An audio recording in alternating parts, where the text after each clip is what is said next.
Current ইলেকট্রিসিটির 31 দাগের ম্যাথটা লক্ষ্য করো। একটি হুইস্টন ব্রিজের চতুর্থ বাহুতে একটি স্থির মানের রোধ এস রাখা হয়। তৃতীয় বাহুতে R1 রোধ রেখে ব্রিজের প্রতিমিত অবস্থা পাওয়া যায়। এবার প্রথম দুই বাহুর পি ও কিউ রোধের অদল বদল করলে প্রতিমিত অবস্থা পেতে তৃতীয় বাহুতে R1 রোধ রাখতে হয়। পি ও কিউ এর অনুপাত ও এস এর মান নির্ণয় করো। তাহলে প্রথম শর্ত অনুযায়ী আমাদের P by Q equal to কত হবে? তাহলে R1 বাই এস। তাই এটা আমরা 1 নম্বর সমীকরণ লিখতে পারি। যখন আমরা পি আর কিউ রাখছি, পি বাহুতে পি রোধ আর কিউ বাহুতে কিউ রোধ রাখছি, তাহলে সেক্ষেত্রে আমাদের পি বাই কিউ সমান R1 বাই এস, অর্থাৎ তৃতীয় বাহুতে থাকছে R1 আর চতুর্থ বাহুতে থাকছে অজানা মানের রেজিস্ট্যান্স এস। দ্বিতীয় ক্ষেত্রে কি বলছে, যদি আমরা রোধটাকে অদল বদল করি, অর্থাৎ পি এর জায়গায় কিউ করি আর কিউর জায়গাতে পি করি, তখন কি হবে দ্বিতীয় ক্ষেত্রে? তাহলে Q by P equal to, তখন আমাদের তৃতীয় বাহুতে রেজিস্ট্যান্সটা আমরা R2 রাখছি, তাহলে R2 বাই এস। তাহলে এটা 2 নম্বর সমীকরণ। এবার দুটোকে যদি আমরা গুণ করি, তাহলে P by Q into Q by P equal to R1 R2 divided by A square, তাহলে 1 ইন্টু 2। তাহলে সেক্ষেত্রে কত হবে? R1 R2 ইকুয়াল টু কত হবে? এ স্কোয়ার। তাহলে এস সমান √R1। তাহলে এটা আমরা পেয়ে গেলাম। এবারে কি করব? তাহলে পি বাই কিউ সমান কত হচ্ছে? R1 by S. এস এর ভ্যালু আমরা পেয়েছি √R1 R2, তাহলে √। তাহলে 1 নম্বর সমীকরণ থেকে লিখতে পারি, 1 নম্বর সমীকরণ থেকে পাই কত? পি বাই কিউ সমান R1 বাই এস। এই এস এর জায়গাতে √R1 R2 বসিয়ে দিলাম।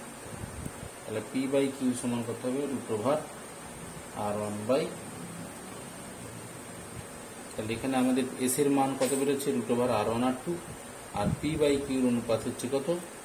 √R1 by R2।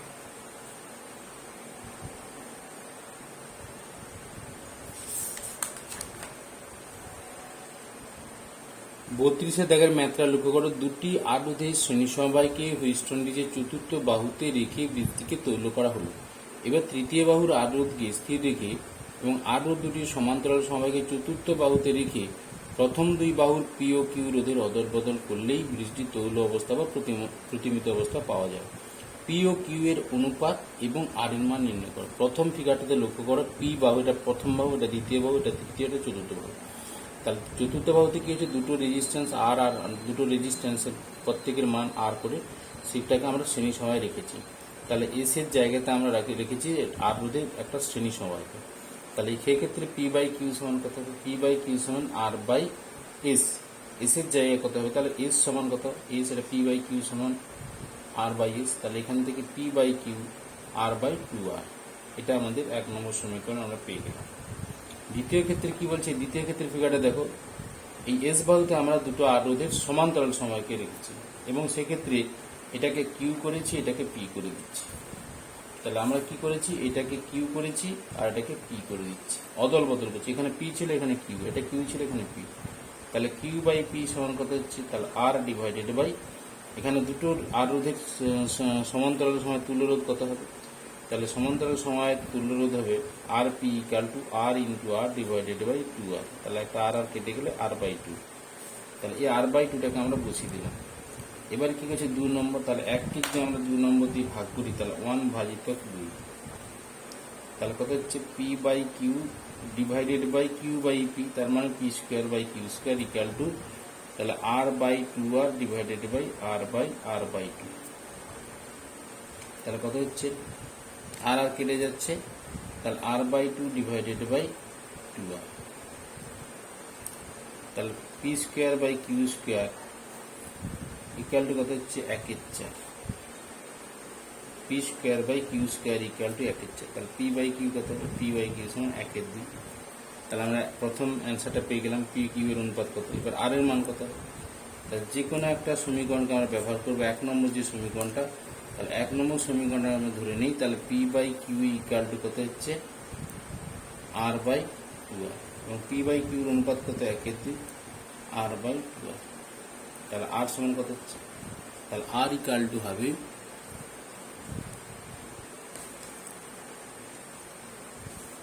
তাহলে আর ইকুয়াল টু হচ্ছে কত?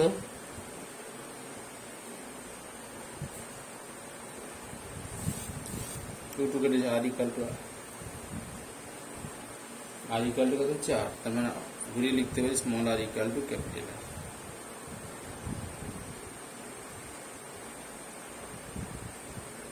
তেত্রিশে দাগের ম্যাথটা লক্ষ্য করো। প্রদত্ত চিত্রে হুইস্টন ব্রিজের মধ্য দিয়ে প্রবাহিত তড়িতের মান আই নির্ণয় করো। 2 ভোল্ট ব্যাটারির অভ্যন্তরীণ রোধ নগণ্য ধরা হলো। তাহলে 2 ভোল্ট ব্যাটারির অভ্যন্তরীণ রোধটাকে আমরা নগণ্য ধরেছি। তাহলে এখানে দেখো, যেহেতু এখানে আমাদের P by Q equal to R by S, এই যে অনুপাতটা পি বাই কিউ কত, 3কে আমরা 3 দিয়ে ভাগ করলে 1, কিন্তু এখানে 6কে 4 দিয়ে ভাগ করলে আর বাই এস করলে কিন্তু কত হচ্ছে, 3/2 হচ্ছে। অর্থাৎ এই অনুপাতটা কিন্তু সমান না। তার মানে প্রতিমিত অবস্থায় শর্ত স্যাটিসফাই করছে না। স্যাটিসফাই যেহেতু করছে না, স্বাভাবিকভাবে আমাদের কিন্তু গ্যালভান্টের ভিতর দিয়ে প্রবাহ যাবে, সেই প্রবাহের মানটা বা মূল প্রবাহ এখানে বের করতে বলেছে, সেটা আমাদের বের করতে হবে। তাহলে এখানে আমরা কি করব, একটা লুপ ধরেছি, দেখো এ বি সি ডি, এই যে একটা বদ্ধ লুপ, তার মধ্যে দুটো লুপ আছে, A B D A loop, আবার B C D B loop, এবং আর একটা লুপ আমরা ধরতে পারি যে A D C E A loop. এই 3টে লুপ ধরে কিন্তু আমরা হিসেবটা করতে হবে। আমাদের এখানে কেভিএল এবং কেসিএল প্রয়োগ করতে পারি। তা মোটামুটিভাবে যদি আমরা ধরে নিই যে এ বি ডি এ, এই লুপটার মধ্যে I1 প্রবাহটা ক্লকওয়াইজ প্রবাহিত হচ্ছে, এবং সেই ক্ষেত্রে বি সি ডি এ লুপের মধ্যে I2 প্রবাহ ক্লকওয়াইজ আবর্তিত হচ্ছে, সেক্ষেত্রে আমাদের হিসেব করার ক্ষেত্রে সুবিধা হয়। তাহলে এক্ষেত্রে দেখো, যখন আমরা কেভিএল প্রয়োগ করব, তাহলে এ বি ডি এ এই লুপের ক্ষেত্রে, এই লুপটার ক্ষেত্রে এ বি ডি এ এই লুপটার ক্ষেত্রে কেভিএল প্রয়োগ করলে কত হবে, তার 3 ইন্টু কত হচ্ছে, 3 ইন্টু I1 প্লাস কত হচ্ছে 5, এখানে গ্যালভান্টের রেজিস্ট্যান্স 5 ওহম, তাহলে 5 ইন্টু কত হচ্ছে, তাহলে 5 ইন্টু আমাদের যদি এইদিকে I2 যায়, তাহলে এর মধ্যে দিয়ে যাবে কত, তাহলে I1 মাইনাস I2, তাহলে I1 মাইনাস কত হবে I2। কেন এখানে I1 মাইনাস I2 হলো সেটা বোঝার বিষয় আছে। এইখানে I2 আমরা লিখবো না, এটা একটু লেখাটা ভুল হয়েছে, যেহেতু আমরা গ্রুপের ভিতরে লিখে দিয়েছি, তাই এগুলো আমরা লিখবো না। তো এইখানটাতে বোঝার চেষ্টা করো, I1টা এইভাবে আবর্তিত হচ্ছে এই শাখার ভিতরে, আর I2টা এইদিকে যাচ্ছে। তাহলে যে লুপটাতে যে প্রবাহটা যাচ্ছে সেই লুপের প্রবাহটাকে প্রাধান্য দিতে হবে, সেই জন্য I1 মাইনাস I2 প্লাস কত হবে, প্লাস 6 ইন্টু 6, এটা 6 ইন্টু কত হচ্ছে, 6 ইন্টু I1 মাইনাস I। তাহলে এই যে আইটা দেখো, তাহলে I1 মাইনাস I কেন, তাহলে এইখান থেকে এই I minus I1 minus I, তাহলে I1টা এই দিকে ঘুরছে আর আইটা এই দিকে ঘুরছে, তাহলে I1 minus I equal to কত, 0। তাহলে এটা একটা সমীকরণ হলো। এবার এটাকে আমরা সলভ করলে কত আসছে, 14I1 minus 5I2 minus 6I equal to 0। 6I minus 6I 6I1, আর এখানে কত হচ্ছে 5I1, আর এখানে 3I1, তাহলে 14I1 মাইনাস 5I2, তাহলে এই সমীকরণটা আসছে। এরপর কি হচ্ছে, B C D A D B loop, এই লুপটাতে যদি আমরা কেভিএল প্রয়োগ করি, তাহলে কেভিএল মানে কারশফস ভোল্টেজ ল, তাহলে কত হবে, সেই ক্ষেত্রে আমাদের প্রাধান্যটা কোনটা পাচ্ছে, I2 প্রবাহটা প্রাধান্য পাচ্ছে। সেক্ষেত্রে আমাদের 3 ওহমের ভিতর দিয়ে I2 যদি যায়, 3 ইন্টু I2 প্লাস কত হচ্ছে, তাহলে এইভাবে যে ঘুরছে, তো তাহলে এই ভিতর দিয়ে I2টা এইভাবে যাচ্ছে ক্লকওয়াইজ, এইভাবে ঘুরছে, তাহলে 3 ইন্টু I2, 4 ইন্টু 4, দেখো 4টা কোনটা, এস বাহুতে যেটা আছে, 4 ইন্টু কত হচ্ছে I2 মাইনাস কত হচ্ছে, মাইনাস I2 মাইনাস I, মানে এটা এইভাবে ঘুরে যাচ্ছে, ধরে নিচ্ছি আমি, তাহলে I2 মাইনাস I, তাহলে I2টা এইদিকে ঘুরছে আর এই আইটা এইভাবে ঘুরছে, তাহলে I2 মাইনাস কত হচ্ছে I প্লাস কত হচ্ছে 5 ইন্টু কত হচ্ছে I2 মাইনাস I1, এটা দিয়ে I1 আসছে এদিকে, আর এইদিকে ঘুরে I2 যাচ্ছে। যেহেতু এই লুপটার হিসেব করছি, তাই আমাদের এখানে প্রাধান্যটা দিতে হবে এই প্রভাবটাকে। তাহলে I2 মাইনাস I1, কিন্তু এখানে কত হচ্ছিল 5 ইন্টু I1 মাইনাস I1, যেহেতু এই লুপ ধরেছি সেখানে হবে I2 minus I1 equal to 0। 0 হচ্ছে কেন, কারণ এই লুপের ভিতরে কোনো রকম আমাদের কিন্তু ব্যাটারি যুক্ত নেই। তাহলে আমরা এখানটা সলভ করলে কত হবে 5I1 minus 12I2 plus 4I equal to 0। তাহলে এখানে 4I minus 4I plus minus 4I, তো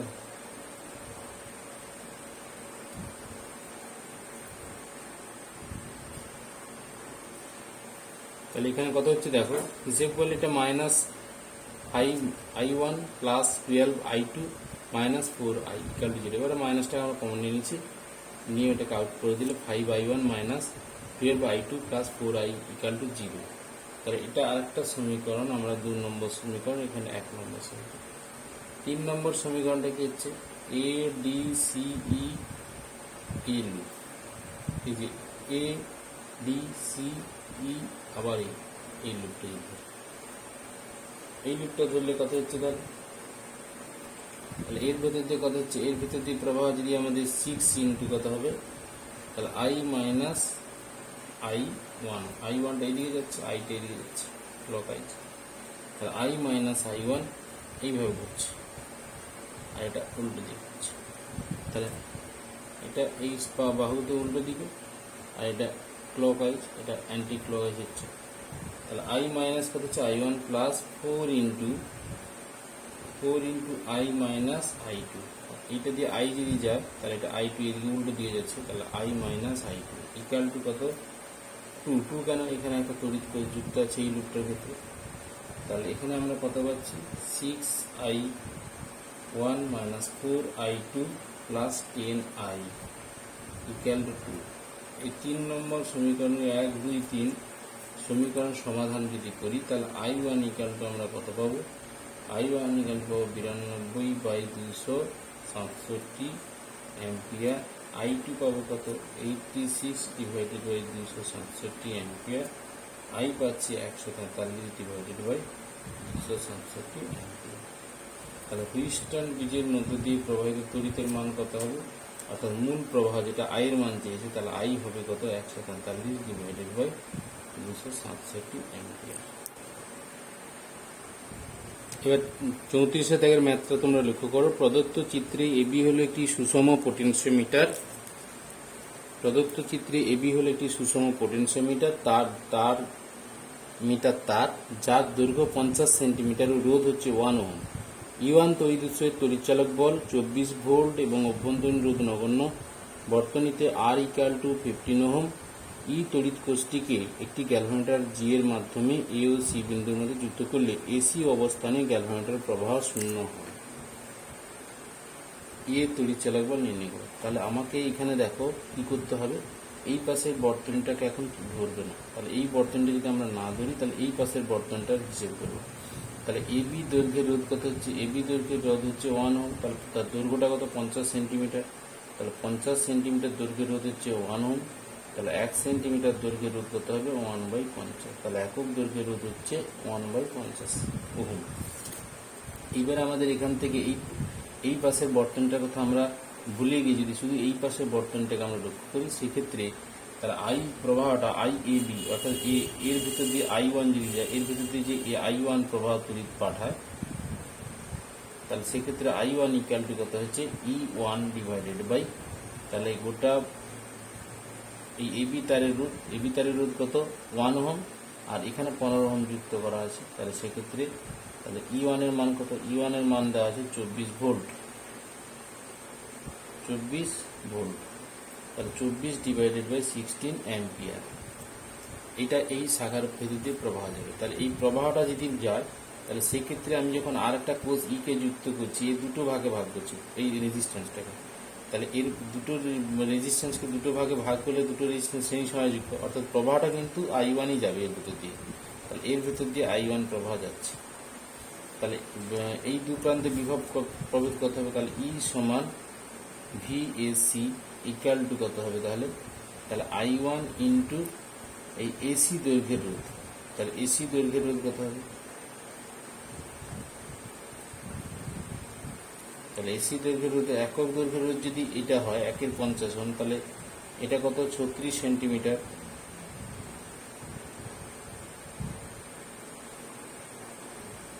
এসি অবস্থানে ক্যালকুলেটর প্রভাব শোনা তড়িৎচালক বল কত।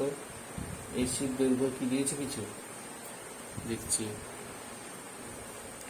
এখানে এসি কালে 36 সেন্টিমিটার, তাহলে এসি দৈর্ঘ্যের রোধ কত হবে, তাহলে I1 এর মান হচ্ছে 24/16 ইন্টু এসি দৈর্ঘ্যের রোধ, তাহলে একক দৈর্ঘ্যের রোধ যদি 1/50 হয় তাহলে 36 সেন্টিমিটার দৈর্ঘ্যের রোধ হবে 36/50, তাহলে এইটা এত ভোল্ট। তাহলে সেক্ষেত্রে আমাদের ভোল্টেজটা কত হচ্ছে 1.08 ভোল্টেজ, 08 ভোল্ট। এবারে 35 দাগের ম্যাথটা লক্ষ্য করো, একটি পোটেনশিওমিটার তারের রোধ হচ্ছে 10 কিলো ওহম। পোটেনশিওমিটার তার বলতে এ আর সি, এই এসি রোধ হচ্ছে 10 কিলো ওহম। এই দু প্রান্তকে একটি 200 ভোল্ট তড়িৎ উৎসের সাথে যুক্ত করা হলো, 200 ভোল্ট তড়িৎ উৎসের সাথে যুক্ত করা হয়েছে। তারের দৈর্ঘ্যের 1/4 সমান্তরাল আরেকটি 5 কিলো ওহম রোধের ভোল্টমিটারকে যুক্ত করা হয়েছে, এটা হচ্ছে ভোল্টমিটার, তার রেজিস্ট্যান্সে 5 কিলো ওহম। যুক্ত করলে ওই ভোল্টমিটারের পার্ট কত হবে, তার মানে এই ভি এ বি বের করতে হবে। তাহলে এখানে লক্ষ্য করতে 1/4 রোধ, তাহলে ভি এখানে আর এ বি বের করতে হবে, আর এ বির মানটা কত বের করবো, তাহলে এখানে আর বিসির মানটা বের করবো। তাহলে এখান থেকে আমাদের রেজিস্ট্যান্সের মানটা আমাকে বের করে নিতে হবে। তাহলে এখান থেকে 3/4 অংশ, 3/4 ইন্টু আমাদের 10 কিলো ওহম, এটা টোটালটা কত হচ্ছে 10 কিলো, তাহলে 10 ইন্টু আরও 1000, তাহলে 10,000 ওহম। তাহলে এখান থেকে কাটাকাটি 4 দুগুণে 8, 4 5 20, এটা তাহলে 7,500 ওহম। তাহলে বাকিটা আর এ বি, তাহলে আর এ বির কত 1/4, তাহলে 1/4 ইন্টু 10,000 করলে আমরা পাচ্ছি 2,500 ওহম। এইটা 3/4 বি থেকে সি, আর এ থেকে বি হচ্ছে 1/4, তাহলে 2,500 ওহমের একটা রোধ 5 কিলো মানে 5,000 ওহম রোধের সাথে সমান্তরাল সময় যুক্ত আছে। তাহলে বর্তনীর তুল্য রোধ কত হবে, তাহলে বর্তনীর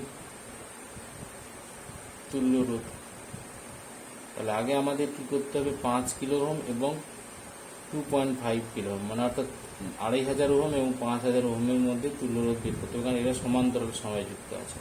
তাহলে সেক্ষেত্রে তুল্য রোধটা কত হবে, দুটো রেজিস্ট্যান্স সমান্তরাল সময় থাকলে তুল্য রোধের সূত্রটা কি, তার মানে এখানে R1 into R2 divided by R1 plus R2, তাহলে R1 ইন্টু R2 যদি ধরে নিয়ে দুটোকে, তাহলে 5,000 into 2,500 divided by 5,000 plus 2,500 plus এই বিসি অংশের রোধ হবে, তাহলে বিসি অংশের রোধ 7,500। তাহলে আমাদের টোটাল রোধ কত হচ্ছে, বর্তনীর মোট রোধ কত হচ্ছে, মোট রোধ হচ্ছে 9166.67 ওহম। তাহলে বর্তনীর মূল প্রবাহ কত হবে, বর্তনীর মূল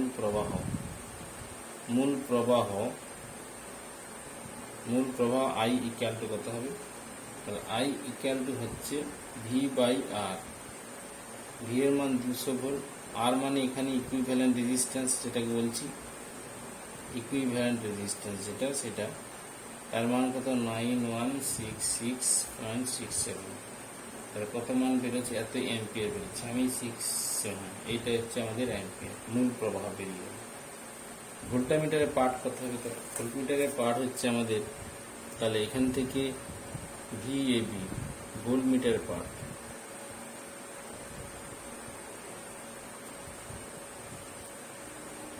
এখান থেকে ভি এ বি সমান কত হবে, মূল প্রবাহ এই দুটোর ভিতর দিয়ে যে টোটাল প্রবাহ সেটা তো আই, এবং তুল্যরোধ কত হচ্ছে, এই বর্তনীর তুল্যরোধ, ওটাকে একটা রোধ হিসেবে যদি আমরা ভেবে নিই যার ভিতর দিয়ে প্রবাহ আই যাচ্ছে, তাহলে সেই ক্ষেত্রে 200 ডিভাইডেড বাই 9166.67 ইন্টু আই এর মানটা বসালাম, আই ইন্টু আর, আর বলতে কি এই দুটো রেজিস্ট্যান্সের তুল্যরোধ, সেটা এই পার্টটা, জাস্ট এই পার্টটাকে আমরা কি করব, এই পার্টটাকে এখানে বসাবো। তাহলে 5,000 ইন্টু 5,000 প্লাস 2,500, তাহলে মানটা কত বেরোবে, তাহলে মান বেরোচ্ছে 36.36 ভোল্ট। আমরা আরেকটা পদ্ধতি করতে পারি, ধরো এখানে ভোল্টমিটারের পার্ট ভি এ বি বের করেছি, কিন্তু আমরা যদি ভিবিসি বের করে নিই, ধরো ভিবিসি সমান কত হবে, এই যে মূল প্রবাহ এর ভেতর দিয়ে যা যাবে এই দুটো তার ভাগ হয়ে দুটো একই মান আকারে এই পাশে চলে আসছে, তাহলে বা এই দিক দিয়ে প্রবাহটা দুটো এসে ভেঙে যাচ্ছে, ধরো এইখানে এই এর ভেতর দিয়ে আসছে আর এর ভেতর দিয়ে এসে দুটো মিলিত হয়ে আই হয়ে আসছে, তাহলে এর ভেতর দিয়েও আই যাচ্ছে, তাহলে আমি আই ইন্টু যদি এই বিসি রোধটা বসিয়ে দিই, বিসি রোধ কত, আর বিসি কত ৭৫০০, তাহলে অ্যাকচুয়ালি কত হচ্ছে 200 ডিভাইডেড বাই 9166.67, কারণ এটা হচ্ছে মূল প্রবাহ ইন্টু ৭৫০০। তাহলে ভিবিসি বের করার পরে যে ভ্যালুটা আমরা পাবো ভিবিসি বের করার পর, তাহলে ভিএবি সমান কত হবে, তাহলে ভিএবি সমান হবে 200 মাইনাস ভিবিসি। এটা করে কিন্তু আমরা মানটা সহজেই বের করে নিতে পারবো। এটা তোমাদের বোঝার ক্ষেত্রে একটু সমস্যা হতে পারে, ভোল্টমিটারের পার্ট আমরা যেটা ভিএবি বের করছি, মূল প্রবাহ বের করে তুল্য রোধ এখানটা গুণ করে দিচ্ছি। এটা না করেও আমরা এই স্টার দুপ্রান্তে বিভব প্রভেদ অর্থাৎ ভিবিসির মধ্যে বিভব প্রভেদটা বের করতে সহজে পারবো, কারণ এর ভিতর দিয়ে যে মূল প্রবাহটা যাচ্ছে সেটা আই ইন্টু এই অংশে রোধ যদি বসিয়ে দিই, তাহলে সেই ক্ষেত্রে একটা ভোল্টেজ পেয়ে যাচ্ছে। ওই মানটা যদি আমরা এই 200 থেকে বাদ দিয়ে যে মানটা পাবো সেটাই হচ্ছে দু প্রান্তের বিভব পার্থক্য। 36 দাগের ম্যাথের উপর একটি পোটেনশিওমিটার পরীক্ষা তারের 240 সেমি কোনো কোষ প্রতিমিত অবস্থায় সৃষ্টি করে। কোষটিকে 2 ওহম রোধ দ্বারা শান্ট করা হলে প্রতিমিত তারের দৈর্ঘ্য হয় 120 সেন্টিমিটার। কোষের অভ্যন্তরীণ রোধ কত, তাহলে মনে করি কোষের অভ্যন্তরীণ রোধ আর, এটা আমরা ধরে নিলাম। যখন শান্ট যুক্ত করছি না তখন পোটেনশিওমিটার 240 সেন্টিমিটার দৈর্ঘ্যে প্রতিমিত অবস্থা তৈরি হচ্ছে, তাহলে সেক্ষেত্রে L1 = 240 সেন্টিমিটার। শান্ট যেই যুক্ত আমরা করছি সেক্ষেত্রে 120 সেন্টিমিটার দৈর্ঘ্যে প্রতিমিত অবস্থা পাওয়া যায়, সেক্ষেত্রে L2 মান হচ্ছে 120 সেন্টিমিটার। তাহলে সেক্ষেত্রে আমাদের কোষের অভ্যন্তরীণ রোধের গণনার সূত্রটা L1/L2 - 1 ইন্টু আর। আরটা হচ্ছে শান্টের রেজিস্ট্যান্স, শান্টের রোধ। শান্টের রোধ কত বলেছে, প্রতি 2 ওহম রোধ দ্বারা শান্ট, তাহলে আর = 2 ওহম। তাহলে এখান থেকে 240 ডিভাইডেড বাই 120 মাইনাস 1 ইন্টু 2, তাহলে 2 মাইনাস 1 ইন্টু 2, তার মানে হচ্ছে 2 ওহম। তাহলে অভ্যন্তরীণ রোধের মান হচ্ছে 2 ওহম। 37 দাগের ম্যাথটা লক্ষ্য করো। এবি পোটেনশিওমিটার তারটির দৈর্ঘ্য 100 সেন্টিমিটার এবং রোধ হচ্ছে 10 ওহম। এসি = 40 সেমি হলে গ্যালভানোমিটারের কোনো বিক্ষেপ হয় না, আর রোধটির মান নির্ণয় করো। কারণ এবি পোটেনশিওমিটার তারটির দৈর্ঘ্য কত বলছে, এবি পোটেনশিওমিটার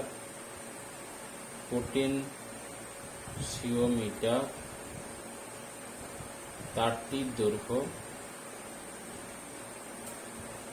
100 সেন্টিমিটার। তাহলে 100 সেন্টিমিটার দৈর্ঘ্যের তারের রোধ কত হচ্ছে 10 ওহম। তাহলে 1 সেমি দৈর্ঘ্যের তারের রোধ হচ্ছে 10/100 মানে 1/10 ওহম। তাহলে 40 সেন্টিমিটার তারের দৈর্ঘ্যের রোধ কত হবে, তাহলে 40 ডিভাইডেড বাই 10, তার মানে 4 ওহম। এইটা আমরা পাচ্ছি এসি আর এসি, অর্থাৎ এই এ থেকে সি বিন্দু রোধটা পাচ্ছি 4 ওহম। এবার আমরা দুটো পার্টে আমরা ভাগ করব এই সার্কিটটাকে। এই পাশের পার্টটাকে অফ রেখে এই পাশের হিসেবটা করব I1। এই কোষটা I1 প্রবাহ এর ভেতর দিয়ে পাঠাবে, তাহলে এটা হচ্ছে I1। তাহলে I1 = কত হবে, I1 মানে কি, তাহলে I1 এর মানটা বের করবে। এই কোষটা এর ভেতর দিয়ে প্রবাহ পাঠাচ্ছে, তখন এই পাশের সার্কিটটাকে আমরা কোনো ক্যালকুলেশনের মধ্যে ধরবো না। তাহলে সেক্ষেত্রে I1 = কত হবে, 2 ডিভাইডেড বাই তড়িৎ চালক বল ডিভাইডেড বাই কত হবে, গোটা বর্তনীর তুল্যরোধ। গোটা বর্তনীর তুল্যরোধ বলতে কি, আমাদের এইটা হচ্ছে 10 ওহম, এ থেকে বি পর্যন্ত। তাহলে আর এবি কত, আর এবি সমান 10 ওহম। আর এখান থেকে আর একটা আর আছে, যে আর এর মানটা নির্ণয় করতে হবে। তাহলে এখানে 10 প্লাস আর। এবার এই বর্তনীর কথাটা ভুলে গিয়ে যদি আমরা এই বর্তনীটা হিসেব ধরি, তাহলে সেটা I2 প্রবাহ পাঠাচ্ছে। I2 = কত হচ্ছে 0.02 ডিভাইডেড বাই এই অংশের এসি অংশের রোধ, আর এসি অংশের হচ্ছে আর এসি। তাহলে এখানে 0.02 ডিভাইডেড বাই আর এসির মান 4,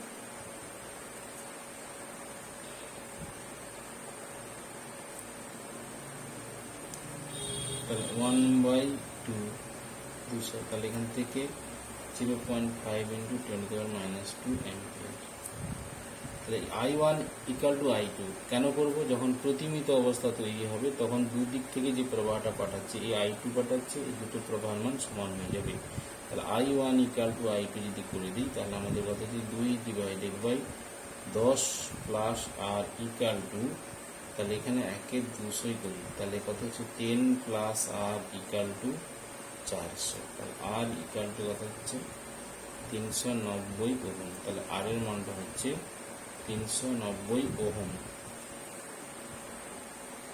এবার 38 দাগের মাত্রা লক্ষ্য করো। 38 দাগের মাত্রা লক্ষ্য করো। একটি মিটার বীজের বাম ফাঁকে 3 ওহম রোধ ও ডান ফাঁকে 4 ওহম রোধ রাখলে মিটার তারে 42.1 সেন্টিমিটার দৈর্ঘ্যে নিষ্পন্দ বিন্দু পাওয়া যায়। রোধ দুটিকে অদল বদল করলে বিন্দু 15 সেন্টিমিটার ডান দিকে সরে যায়। ব্রিজটি দুপ্রান্তে ত্রুটি নির্ণয় করো। তাহলে আমাদের সূত্রটা P/Q সমান অ্যাকচুয়ালি R/S। তাহলে আরটা হচ্ছে বাম ফাঁকের রোধ, এইচটা হচ্ছে ডান ফাঁকের রোধ। তাহলে এখানে R/S এর মান কত হচ্ছে 3/4। তাহলে 3/4 যখন হচ্ছে তাহলে 3/4 P কত মান হচ্ছে কত R/S প্লাস P/Q। এবার P প্রান্তে আমাদের একটা ল্যামডা দৈর্ঘ্যের রেজিস্ট্যান্স আমরা অতিরিক্ত পাবো প্রান্তিক ত্রুটির কারণে, আর ডান ফাঁকে আমরা ল্যামডা টু দৈর্ঘ্যের রোধের জন্য একটা প্রান্তিক ত্রুটির রোধ অতিরিক্ত পাচ্ছি। তাহলে সেই ক্ষেত্রে আমাদের L1 দৈর্ঘ্যের রোধ কত? L1 দৈর্ঘ্যের রোধ হচ্ছে L1 ইন্টু সিগমা, তার মানে কত হচ্ছে 42.1 ইন্টু সিগমা ওহম। সেক্ষেত্রে প্রান্তিক ত্রুটি যদি যুক্ত হয় তাহলে কত L1 সিগমা প্লাস ল্যামডা 1। আমরা ল্যামডা 1টাকে বাম ফাঁকের রেজিস্ট্যান্স হিসেবে ধরবো। তার মানে এইটা হচ্ছে আমাদের P বাহুর total resistance, L1 sigma plus lambda 1 sigma. আর Q প্রান্তের রোধ হবে, তাহলে বাকিটা হচ্ছে 100 minus L1 into sigma plus lambda 2 sigma, কারণ ডান দিকের যে দৈর্ঘ্যটা আমরা প্রান্তিক ত্রুটির জন্য ধরছি সেটা হচ্ছে ল্যামডা 2, তার রোধ কত হবে ল্যামডা 2 ইন্টু সিগমা। তাহলে অ্যাকচুয়ালি তাহলে কত হচ্ছে P/Q সমান R/S। তাহলে R/S এর মান কত 3/4, আর P এর মান তাহলে কত হচ্ছে তাহলে 42.1 প্লাস ল্যামডা 1। এই দুটো যদি আমি কমন নিই তাহলে L1 প্লাস ল্যামডা 1, L1 এর মান হচ্ছে 42.1, তাহলে এটার বাইরে সিগমা থাকবে। এস এর মান কত হচ্ছে 100 মাইনাস L1, তাহলে 100 মাইনাস L1 মানে 100 মাইনাস 42.1, তাহলে কত হচ্ছে 57.9 প্লাস কত হবে ল্যামডা 2 ইন্টু সিগমা, কারণ এইটার মান হচ্ছে না 57.9 ইন্টু সিগমা প্লাস ল্যামডা 2 সিগমাটা কমন নেই, সিগমা কেটে যাচ্ছে। তাহলে এইটা হচ্ছে আমাদের R/S এর মান। R/S এর মান কত 3/4 equal to 42.1 plus lambda 1 divided by 57.9 plus lambda 2। তাহলে এখান থেকে আমরা মোটামুটি ভাবে 4 lambda 1 minus 3 lambda 2 equal to 5.3 এক নম্বর সমীকরণ পেয়ে গেলাম। এবার কি বলছে যে রোধ দুটিকে অদল বদল করলে, অর্থাৎ আর এর জায়গায় এস, এস এর জায়গায় আর যদি বসাই, সেক্ষেত্রে আমাদের কত হবে R/S না করে আমরা লিখব S/R ইকুয়াল টু কিন্তু P/Q। এস এর মান কত 4, আর এর মান 3। রোধটাকে অদল বদল করে দিয়েছি, তাহলে P এর মান কত হচ্ছে, তাহলে P এর মান সেখানে হচ্ছে 15 সেন্টিমিটার দূরে সরে যাচ্ছে। তাহলে 15 সঙ্গে 42.1 যোগ করলে কত হচ্ছে 57.1 প্লাস ল্যামডা 1। বাম ফাঁকে রেজিস্ট্যান্সের যে অতিরিক্ত প্রান্তিক ত্রুটির জন্য যে রেজিস্ট্যান্স সেটা হচ্ছে ল্যামডা 1 ইন্টু সিগমা, বারবার আমরা এখানে বলেছি ল্যামডা 1 সিগমা। আর ডান ফাঁকের যে ল্যামডা 2 দৈর্ঘ্যের জন্য রোধ হচ্ছে ল্যামডা 2 সিগমা। তাহলে এখানে বাকিটা কত হচ্ছে 42.9 প্লাস ল্যামডা 2। তাহলে এখানে আমরা কত পাচ্ছি 3 lambda 1 minus 4 lambda 2 equal two 0.3, 2 নম্বর সমীকরণ। এই দুটো সমীকরণকে সমাধান করলে 1 আর 2 কে সমাধান করলে আমরা পাচ্ছি ল্যামডা 1 ইকুয়াল টু 2.9 এবং ল্যামডা 2 হচ্ছে 2.1 সেন্টিমিটার। তাহলে প্রান্তিক ত্রুটিটা মান আমরা নির্ণয় করতে পারলাম।